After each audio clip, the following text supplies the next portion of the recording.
নমস্কার বন্ধুরা, আমি মৌসুমি ব্লগে সবাইকে স্বাগত। আর তার সাথে সবাইকে শুভ সকাল। আজকে রান্নাঘর থেকে আরও একটা নতুন ব্লগ শুরু করছি। আর সেইভাবে অ্যাকচুয়ালি আজকে কিছু রান্নাবান্না করব না, খুব হালকা কিছু রান্না করব। অনেকেরই হয়তো নাকটা একটু ডগে উঠে যাবে আজকের আমার মানে রান্নাবান্না দেখে আর কি। কিন্তু বিশ্বাস করো, আজকে যেগুলো আমরা খাওয়া দাওয়া করব বা রান্নাবান্না করব খুব মানে উপকারী, খুব হেলদি মানে খাওয়া দাওয়া আর কি আজকে। আজকে না ফ্রিজে একটা বেগুন ছিল আর কি, তো সেই বেগুনটাকে না মানে পিছন সাইডটা ছোটো ছোটো করে কেটে নিয়েছি, কারণ নিম পাতা দিয়ে ভাজবো আর কি, নিম বেগুন বানাবো। আর মুখের সাইডটা না একটু দু পিস করে নিয়েছি, মানে বোঁটাটা রেখে দিয়েছি, বোঁটার সাথেই আর কি একটু ভাজবো, ওটা নর্মাল ভাজবো। সেইভাবে কিছু আজকে ছিলও না ফ্রিজে। তো কি করব ভেবে ভাবলাম চলো আজকে অল্পতে একটু ভাত খাবো। আর আজকে না মানে খুব একটা সকাল নয়, তোমরা রোদটা দেখে নিশ্চয়ই বুঝতে পারছো একটু বেলা হয়ে গেছে আর কি।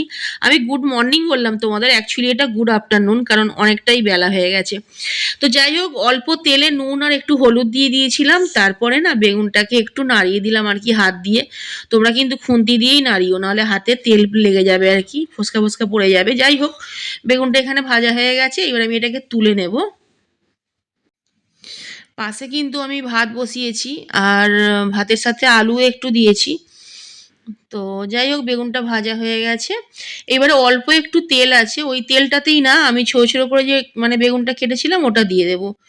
খুব কম তেলে আমি নিম বেগুন ভাজবো। আর বেগুন, ফুলকপি এগুলো না দেখবে একটু তেল না মানে বেশি টানে।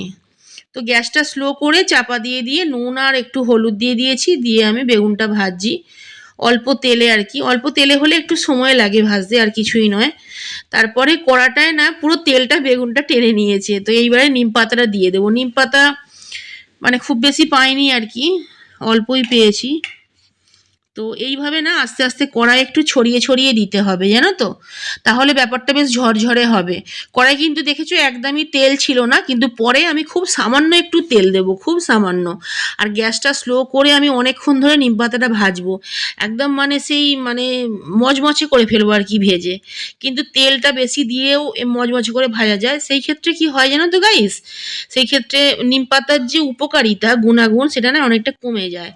ওই জন্য কম তেল দিয়ে এমনি সেকে সেকে ভাজার চেষ্টা করবে। আর নিম পাতার তো অনেক গুণাগুণ, কি বলবো তোমাদের।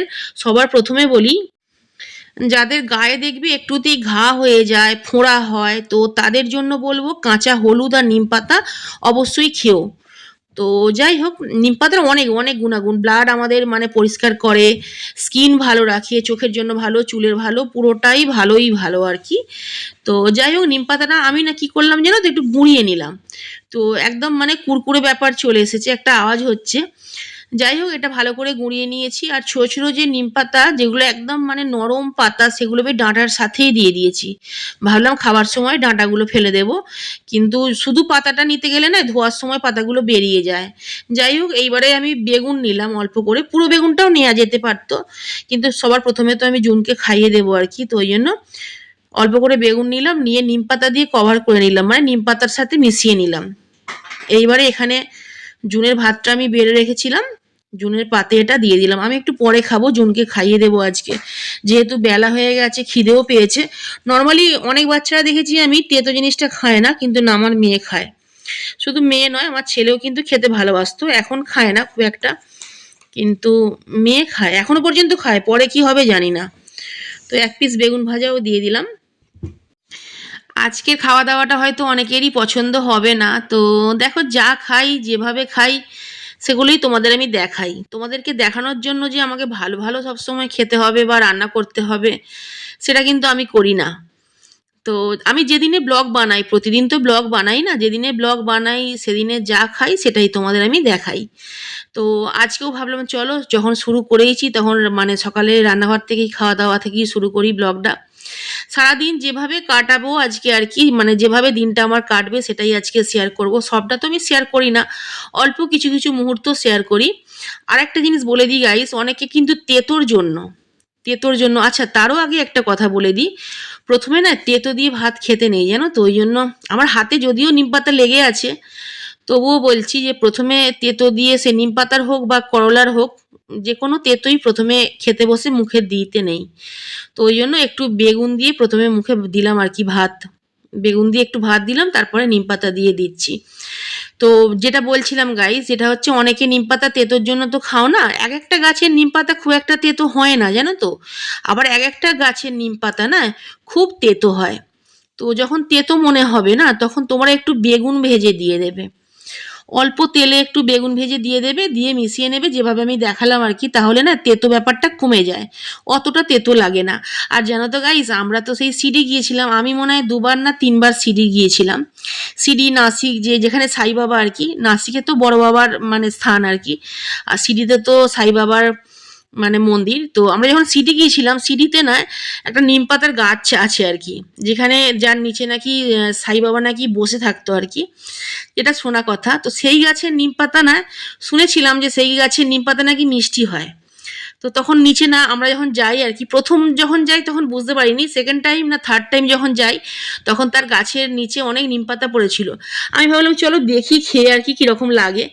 তারপরে না নিম পাতাটা যখন খেয়ে দেখলাম সত্যি তেতো তো নেই, মানে নর্মাল একটু মিষ্টি মিষ্টি ভাব আছে, আর তেতো একদমই ছিল না। যাই হোক, এটা হচ্ছে সন্ধ্যার সময়। সন্ধ্যের দিকে তো ফুচকা নিয়ে আসা হয়েছিল, তো ফুচকাটা খাওয়া হয়েছে।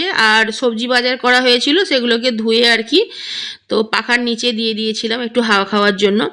আর এটা হচ্ছে একটু রাত্রের দিকে। তো আজকে একটা রেসিপি তুলছি মৌসুমিস রান্নাঘরের জন্য। তো ফুল রেসিপি কিন্তু মৌসুমিস রান্নাঘরেই আসবে। তো মানে কি বানাচ্ছি না বানাচ্ছি তোমাদের একটু আমি মানে বলে দিই আর কি। তার আগে বলে দিই বলতে পুরোটাই ভাবছি বলবো না আজকে, পুরোটাই আজকে সিক্রেট থাক। তার আগে বলি, এখানে জুনকে আমি একটু মানে ও পড়ছে আর কি, আমি ওকে একটু দেখিয়ে দিচ্ছি।